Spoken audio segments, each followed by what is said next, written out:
Hello guys, welcome back to my channel. आज मी बनवते आहे अख्खा मसूरची रेसिपी। तर आपण 2 मीडियम साईजचे कांदे कापून घेतलेले आहेत, थोडेसे लसूण आणि इतर कढीपत्ता घेतलेला आहे। तर आपण कढईमध्ये तेल घेतलं आहे। आता आपण त्याच्यात थोडीशी मोहरी घालूया। ती चांगली अशी कडकडीत वाजली की त्यात आपण थोडंसं जिरं घालूया।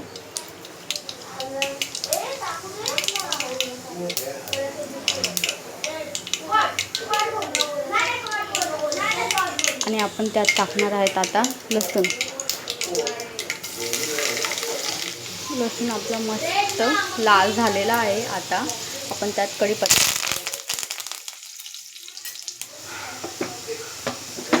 आता आपल्याला यात कांदा घालायचा आहे। चांगला परतून घ्यायचा आहे कांद्याला।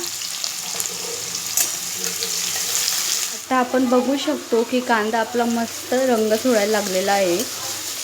याला मस्त लालसर झाला ना तोपर्यंत भाजायचा आहे आपल्याला। बघू शकतो आपल्या कांद्याचा रंग लालसर झालेला आहे। आपण त्यात आता चटणी घालणार आहोत।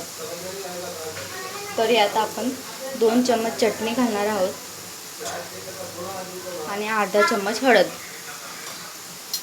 आता यांना मिक्स करून घ्यायचे आहे।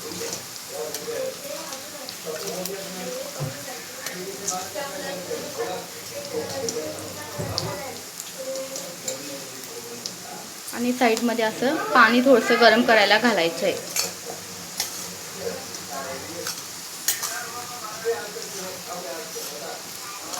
हे चांगलं परतून झालं की असं तेल सोडायला लागेल बघा। आता आपण त्यात मसूर टाकायचे आहेत, शिजवलेले मसूर।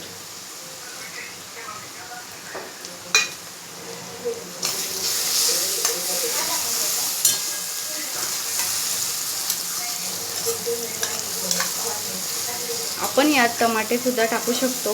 माझ्या घरी संपले होते म्हणून मी टमाटर टाकले नाहीत, तुम्ही घालू शकता टमाटे।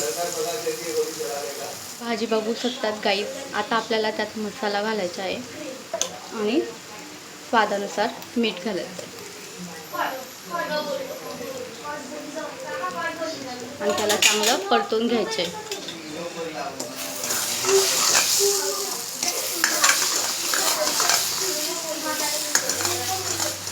असं चांगलं परतून झालं ना की त्यात लगेच गरम पाणी टाकायचं आहे। तर आता तुम्ही बघू शकतात आपली भाजी रेडी आहे। आता तिला 2 मिनटं उकळी काढू द्यायची। थोडंसं तेल सुटलं की गॅस बंद करून सर्व करायची। तर गाईस, आपण बघू शकतो आपली भाजी रेडी झाल्यावरती आपण ताटात वाढवून घेतली आहे। ही आहे तीळची चटणी। याची रेसिपी मी नेक्स्ट व्हिडिओमध्ये देणार आहे। तर व्हिडिओसाठी थँक्यू।